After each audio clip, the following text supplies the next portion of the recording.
आप सोचिए, ये हमारी ताकत की धमक है कि अमेरिका का राष्ट्रपति कह रहा है कि बच्चों को मेहनत करना सिखाना होगा, बेंगलोर और बीजिंग से मुकाबला है।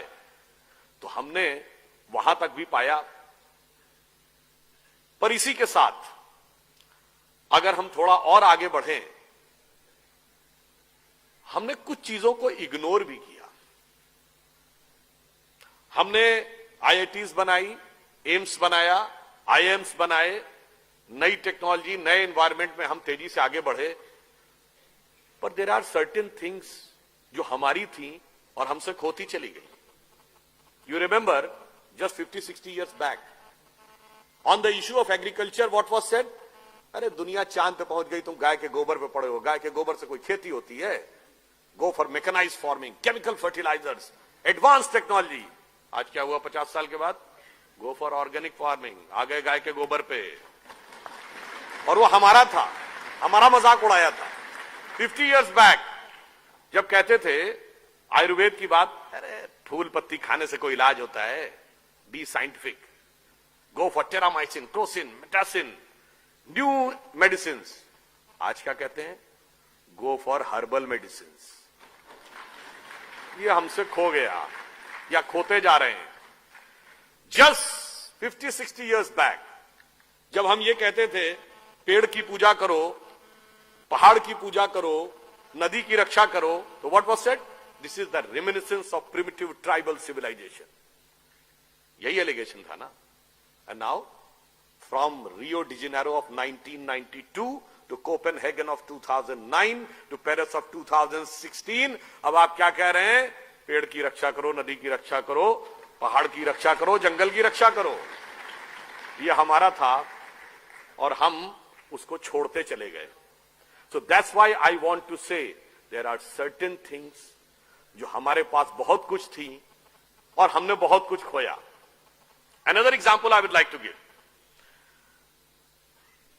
You all remember that just few months back, Xi Jinping was here in India and he was there in Mahabalipuram. You know what was the connection of Mahabalipuram with China? वहां पर एक Pallav dynasty के एक बहुत बड़े king थे। He converted to Buddhism and his name became Bodhidharma. And he went to China. And he became the patriarch of the Zen Buddhism by the name Da Mo in China. And subsequently 90-95% of the China became follower of Buddhism at one point of time, for which one of the very prominent Chinese thinker, philosopher of 40s and 50s, who she has said that India has culturally dominated and controlled China for more than 2,000 years without sending a single soldier across the border. This was the connection of Mahabalipuram to China. We forgot. One more thing I would like to remind. What was our capability?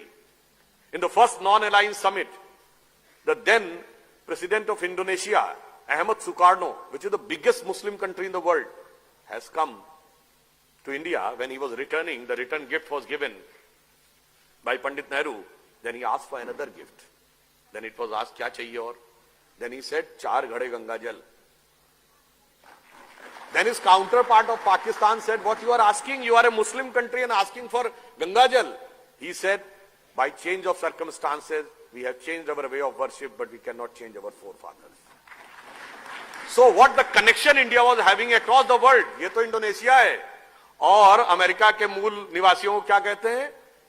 Red Indian, क्योंकि Indian को ही खोजने गए थे वहां। None of the country in the world is having such a vast influence from the far eastern side to far western side. इसलिए मैं कहना चाहता हूं, बहुत हमको पढ़ाया गया unity in diversity, unity in diversity. Diversity तो आप खुद बोलते हैं, यूनिटी का एंगल तो बताइए। आप मुझे किसी से पूछूं यूनिटी का एलिमेंट क्या है, हमें पढ़ाया नहीं जाता कभी। हमें कह दिएगा डाइवर्सिटी सुनो, डाइवर्सिटी सुनो, और diversity has gone to the extent of divisivity on the issue of religion, on the issue of caste, on the issue of language, on the issue of region. Connection कहां है?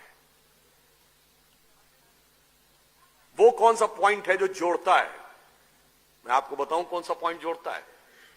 जब आप पूजा करने बैठते हैं, हाथ में जल लेते हैं, तो जल लेने के बाद पंडित कौन सा मंत्र बोलता है? गंगे च यमुने च गोदावरी सरस्वती नर्मदे सिंधु कावेरी जलेस्मिन सन्निधिम कुरु। भारत की सारी नदियों का स्मरण हो गया। वो सरस्वती जो लुप्त हो चुकी, वो सिंधु जो हमारे क्षेत्र में नहीं रही, उसके साथ हम भावनात्मक दृष्टि से जुड़ गए।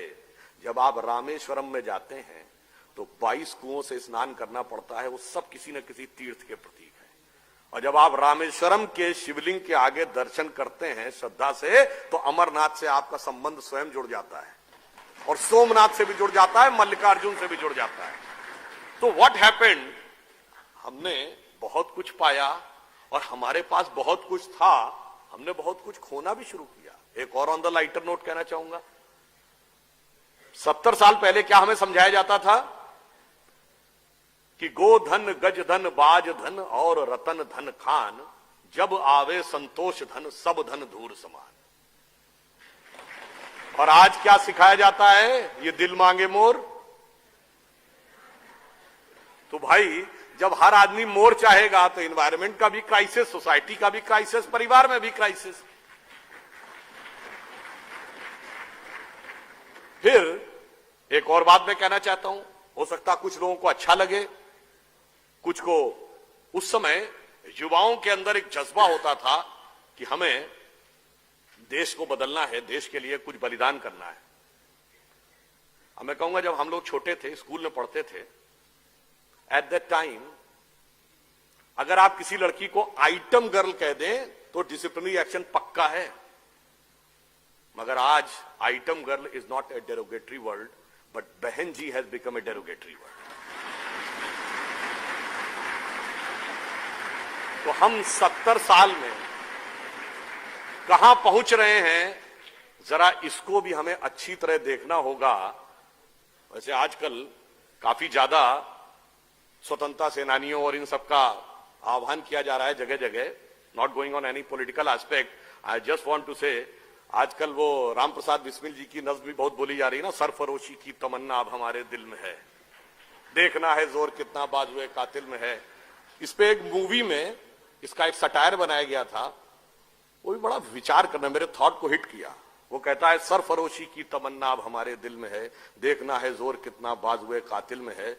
अरे ओ रे बिस्मिल काश आते आज तुम हिंदुस्तान, देखते तो मुल्क सारा क्या टशन और थ्रिल में है। और आज का लड़का ये कहता हम तो बिस्मिल थक गए, अपनी आजादी तो भैया गर्लफ्रेंड के दिल में है। तो आप ये सोचिए कि हम कहां थे, कहां पहुंचे। हमारे पास finally I would like to say, it is said that we are the youngest nation. It is truth but half truth. We are the youngest nation and the oldest civilization. And the future is that India having signature on the God particle means we are the only country which can provide the way for God and particle both. तो अटल जी की ये पंक्ति कह के समाप्त करूंगा कि 15 अगस्त का दिन कहता आजादी अभी अधूरी है, सपने सच होने बाकी हैं, रावी की शपथ न पूरी है। रावी परिपूर्ण स्वराज्य का आह्वान किया गया था। तो सपनों को सच करने को कमर कसें, बलिदान करें, जो पाया उसमें खो न जाएं, जो खोया उसका ध्यान करें।